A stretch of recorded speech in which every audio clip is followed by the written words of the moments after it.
Ladies and gentlemen, some 7 years ago, I didn't think I'd be sitting here. I was leading the Leave campaign for the East Midlands to leave the European Union. And as you know, we were successful. However, I am delighted. I'm delighted to be back here.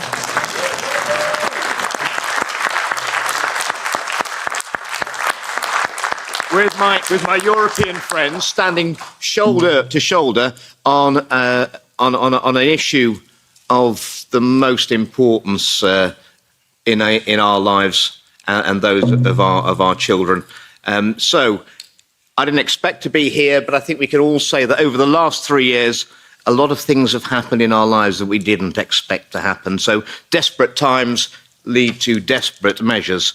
And the main point I want to make in my address to you today in the time that I've got available is that, and I want you to hear loud and clear, that the very concept of the democracy that we've taken for granted all of our lives is under threat as it never has been before. And it's not just in my country, it's not across Europe, it is across the whole of the world. It's not from external armies mounding up on our borders this time, but it is from the corruption and the decay of our own institutions who are allowing this to happen.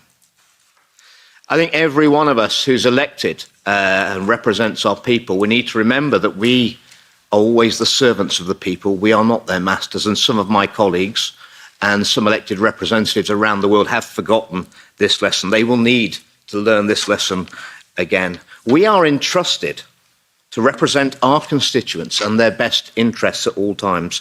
And when their rights are threatened, we are duty bound to defend them.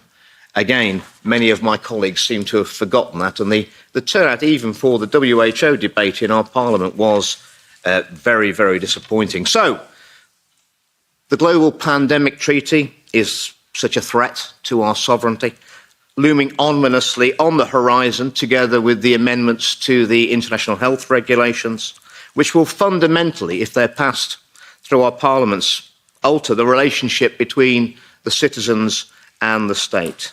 The WHO would paint an illusion of nation states coming together to fight deadly pathogens, when it's really, as we've already heard, a power grab by an unaccountable elite, rather keen to reinforce the power shift that has already happened in the global pandemic response to COVID-19. The recommendations made during COVID-19 by the WHO were advisory, and they now want them to become mandatory. I mean, let's face it, the WHO did not exactly cover themselves with glory with their recommendations during the COVID-19 pandemic. It was a litany of disaster, a disaster which the WHO were not even keen to look into. They've had no review of their performance and their recommendations during the recent COVID-19 pandemic. So confident are they that their ideas and their advice was absolutely perfect. So there can be no doubt that if we fail to learn the mistakes of history, certainly that as far as the WHO are concerned, they are doomed to repeat them.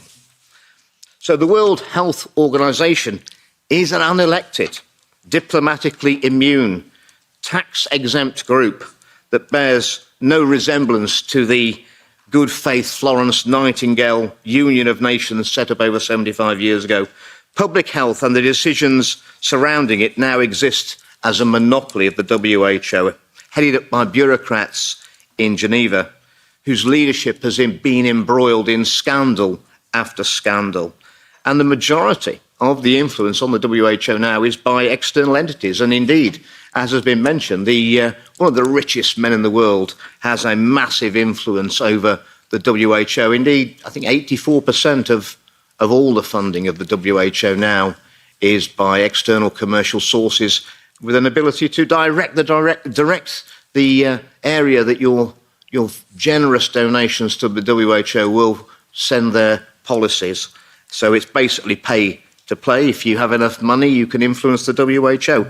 Not exactly the people I'd like to be deciding in the future whether my constituents can are locked into their houses, whether they can see their relatives, if they have to wear masks, and if they have to take mandatory medication.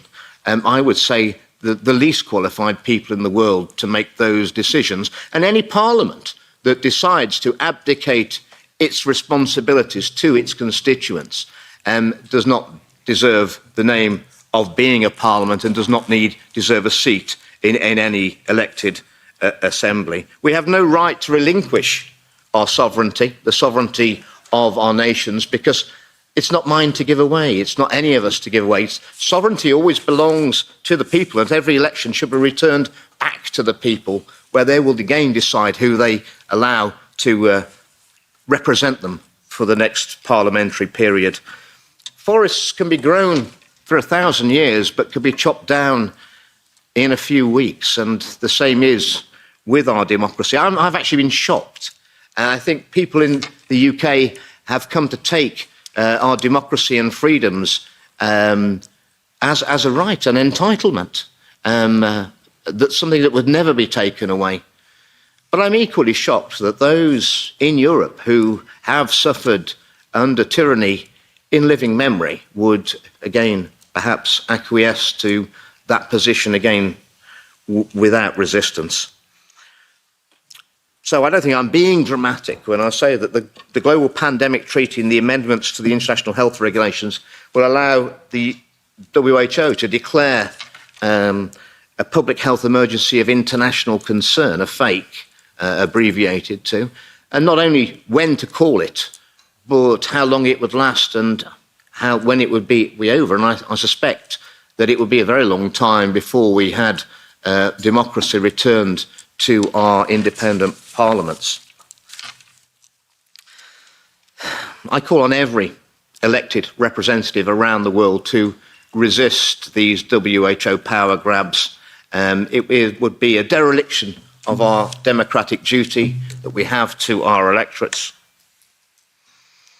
There's no way that we should be signing away sovereignty without the agreement of the people, and that would take a referendum in each country to hand over those sort of powers, and I would settle for nothing less.